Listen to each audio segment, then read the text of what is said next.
back in the Alpha. We had 181 miles. Like no gas was put in it, still had a half a tank. You know what I mean? Wasn't even at the gas pump. There's a 7-Eleven sign I showed you. Alright. Now we're gonna drive back to the house. Matter of fact, let me put my seatbelt on real quick. Yeah, I know. Ding, ding.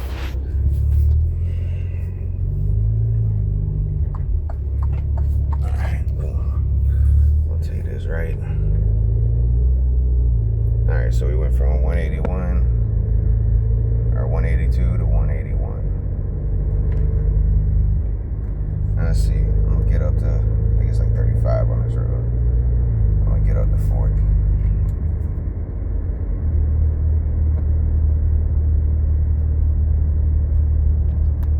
Alright. And so like I was saying, the gas mileage is crazy, dude.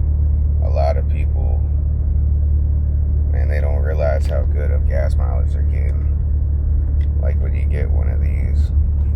Like so if I go over here, alright, let's reset the miles per gallon. Just at 40 miles an hour. Let's see.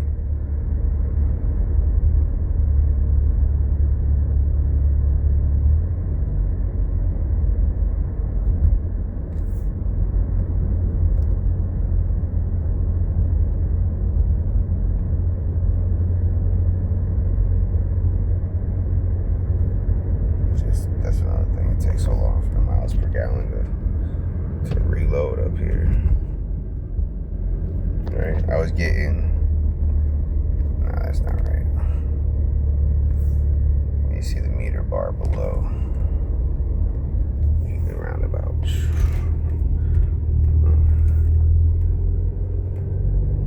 34, 45, right?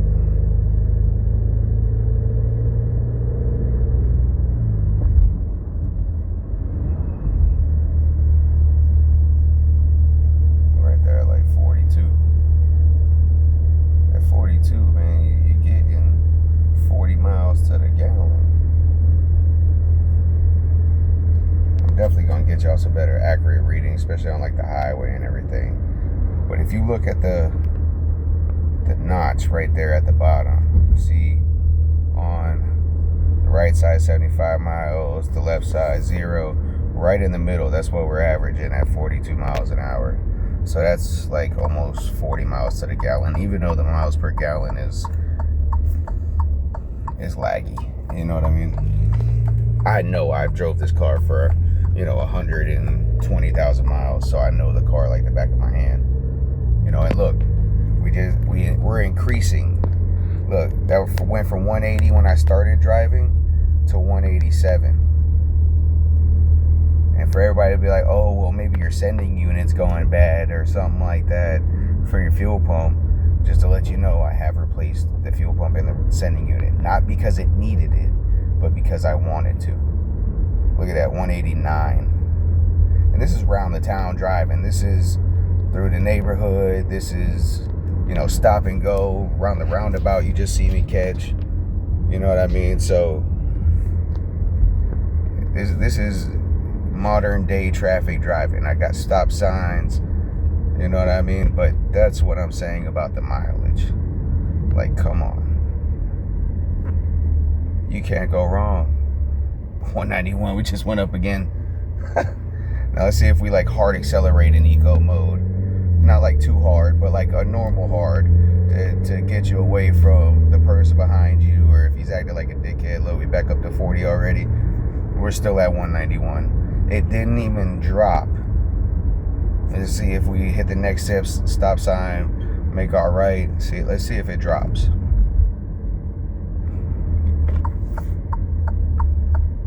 It did drop, 189. Right? So we gonna hit our right. And we'll keep on driving. On the way back to the house. And 189.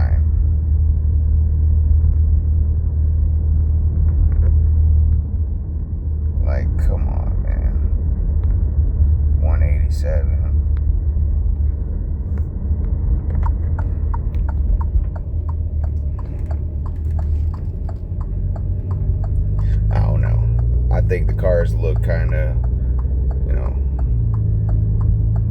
kind of unique, as you can say, if you lowered it, because which I'm planning on doing is lowering it a little bit. Might throw some coilovers on it, you know. So I want to lower it, not a whole lot, but I want that gap in that tire to that fender well to be a little shorter. But I want to lower it a little bit.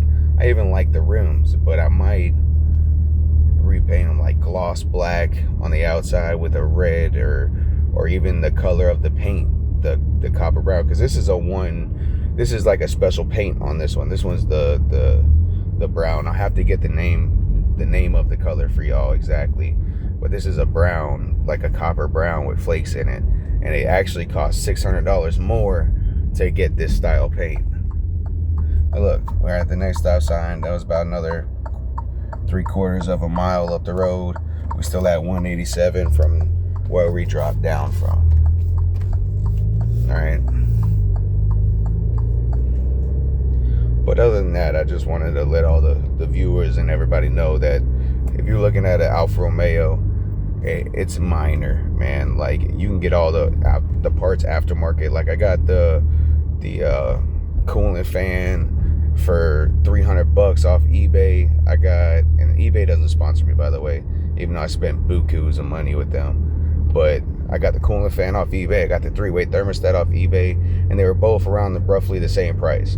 So instead of spending $2, $3, $4, $5, $6,000, I spent $600. You know what I mean? Took my time and my skills, went ahead and changed them out and fixed the problem.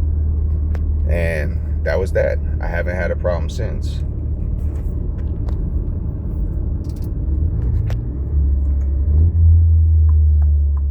So, and you throw it back in sport mode. You got the little sporty quick downshifts. Normal mode, they lag a little bit. Shifts like a normal automatic, right? But sport mode, oh, this thing shifts radically. I'm not gonna hit it because I'm in my neighborhood. But even in sport, I just put it in dynamic, and I went back up to 188. You know what I mean? So, like I said, the eco-friendly mode of this car is awesome. Can't beat it. Listen to these downshifts.